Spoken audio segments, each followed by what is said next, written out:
Morning. आवाज आ रही है सभी को? यस।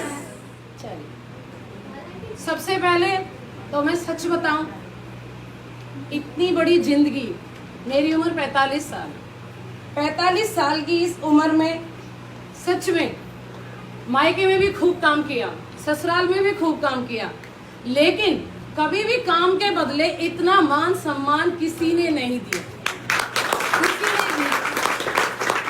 आज जो ये दिल भर के आ रहा है ना, ये रियल है। क्योंकि हर इंसान को क्या चाहिए? सिर्फ 2 मीठे बोल। एक औरत को क्या चाहिए? 2 मीठे बोल, 2 सम्मान के बोल।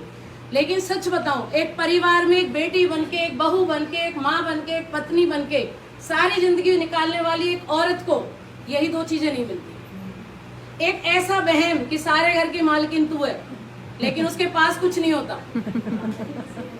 यही है सच्चाई एक औरत की जिंदगी की। और आज मैं अपने बारे में बताऊं, नाम मंजू सहरावत। अच्छा ये बताओ, सबसे पहले मैं कैसी लग रही हूँ? बस इतनी सी अति सुंदर।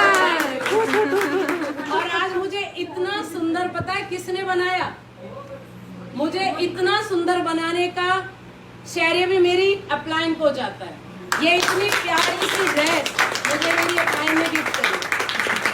कितना अच्छा लगता है ना कि जब आप कुछ अचीवमेंट करते हो और आपको आपकी अपलाइन के द्वारा कुछ गिफ्ट किया जाता है। और सच बता रही हूँ, गुरु का दिया उपहार भगवान के दिए पुरस्कार के बराबर होता है। तो मेरे लिए आज मेरा बहुत बड़ा दिन है। अपने बारे में बताऊं, नाम मंजू सहरावत, पलवल से बिलोंग करती हूँ, एक ब्यूटिशियन हूँ। इससे पहले एक हाउसवाइफ थी, एक जिम्मेदार परिवार की बेटी हूँ, जिम्मेदार परिवार की बहू। छोटी सी उम्र में शादी करा के खूब घर गृहस्थी संभाली, लेकिन बस वही बात, 2 मीठे बोल सुनने में जिंदगी निकल गई, सम्मान कहीं नहीं मिला। उसके बाद में बच्चे बड़े हुए तो यहाँ आ गई पलवल में। यहाँ आके लगा कि जरूरतें कैसे पूरी होंगी, क्योंकि एक आदमी की कमाई से घर नहीं चलता था। बच्चों के खर्चे दिन ब दिन बढ़ते जा रहे थे, एजुकेशन दिलवानी थी, बच्चे बड़े हो रहे थे तो टेंशन बढ़ती जा रही थी, क्योंकि जो चीज हमने खोई है। मैं अपने बारे में बताऊं, मैं ऐसे बाप की बेटी हूँ जिनकी 8 बेटियां हैं। 8 बेटियां होने के बाद में मेरे पापा ने हमारे लिए बहुत कुछ किया, पढ़ाई भी करी, लेकिन उस टाइम पे माहौल अच्छा नहीं था तो बहुत अच्छा नहीं पढ़ पाई। लेकिन मेरा सपना था कि मैं बहुत अच्छी पढ़ाई करूं, एक हाईएस्ट एजुकेशन अचीव करूं, बट ऐसा नहीं हुआ मेरे साथ। लेकिन उसके बदले में मैंने एक सपना देखा कि जो सपने मेरे कभी पूरे नहीं हुए वो जिंदगी मुझे अपने बच्चों को नहीं देनी। तो इसके लिए जैसे ही मेरे बच्चे बड़े हुए, मैं इस पलवल शहर में आ गई। यहाँ आके भी देखा तो वही मारामारी, जिंदगी काटनी मुश्किल है, खर्चे दिन ब दिन बढ़ रहे थे, बच्चे बड़े हो रहे थे। मुझे लगा अगर आज कोई डिसीजन नहीं लिया गया तो कल वही समय आ जाएगा जो मेरे साथ हुआ था। उसके बाद में फिर मैंने एक पार्लर का कोर्स सीखा। फिर पार्लर सीखने के बाद एक पार्लर पे जॉब करी, लेकिन क्या हो रहा था, सिर्फ चीजें बैलेंस थी, ठीक ठाक दाल रोटी मिलने लगी। फिर जॉब और बड़ी मिल गई, फिर भी वही दाल रोटी। लेकिन जो एक सपना था कि एक अच्छी जिंदगी अपने परिवार को देनी है, वो नहीं दे पा रहे थे, क्योंकि एक आम आदमी की इतनी आमदनी नहीं होती। लाख रुपए भी महीने के घर में आ रहे हैं ना, तो भी आते खर्चों में बढ़ जाते हैं। इसके चलते एक दिन ऐसा अच्छा आया मेरी जिंदगी में, मैं उस पल का इतना धन्यवाद करती हूँ, शुक्राना करती हूँ अपने परमात्मा का, जब रेशमा मैम और विशाखा मैम मेरी जिंदगी में एक दूत बन के आई। एक दिन ऐसे ही अचानक मेरे पार्लर पे आ गए, और वो पल मेरी जिंदगी में सच में एक सुनहरा मौका लेके आया था। क्योंकि मैं बैठी बैठी सोचती थी कि यार दाल रोटी तो भगवान ने अच्छी दे रखी है, पर एक पैसिव इनकम चाहिए, एक बचत चाहिए, एक ऐसा जरिया चाहिए कि भगवान ना करे कल अगर हम ना रहें तो हम बच्चों के लिए कुछ सेव कर सकें।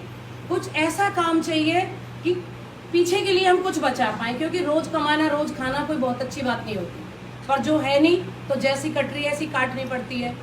सेम जब रेशमा मैम विशाखा मैम मेरे पास आई और उन्होंने आके मुझे मोदी केयर के बारे में बताया, तो सच बताऊं शुरू में बिल्कुल नहीं आया समझ, लेकिन मुझे एक हेल्थ इशू था। वो क्या था जरूर बताऊंगी। मुझे हेल्थ इशू था वाइट डिस्चार्ज की दिक्कत, सफेद पानी की प्रॉब्लम, जो कि बहुत सालों से थी और वो ठीक नहीं हो रही थी। लेकिन जब वो दिक्कत मेरी इतनी बढ़ गई, एज के हिसाब से हमारा ब्लड सर्कुलेशन कम हो जाता है, स्ट्रेस लेवल बढ़ता है और औरतों में ये चीजें फिर और ज्यादा बढ़ जाती हैं, क्योंकि बहुत सारी बीमारियां हमारे शरीर में हमारे स्ट्रेस से बढ़ी हुई है। यही करते करते तो मैम को मैंने आके बताया, मैम बिजनेस का तो मेरे को नहीं पता, बट आप इतने अच्छे से प्रोडक्ट को बता रही हैं मेरे को, तो मेरी ये दिक्कत है, अगर ये ठीक हो जाती है तो मैं आगे सोचूंगी। तो मैम ने मेरे को कुछ सप्लीमेंट्स दिए, कैल्शियम और मल्टीविटामिन, सिर्फ 2 सप्लीमेंट मुझे दिए, जिनसे मैंने अपनी शुरुआत करी। 1 वीक तय ये हुआ था कि अगर आपको आराम ना मिले, हर वीक हम पलवल आते हैं, आप 1 वीक बाद हमें रिटर्न कर देना।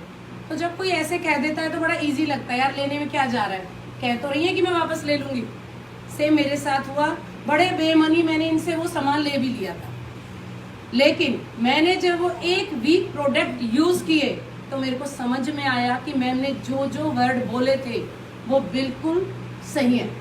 और 1 वीक में मेरी जो उन सप्लीमेंट को खाने से जो प्रॉब्लम थी लगभग 25-30% कम हो गई।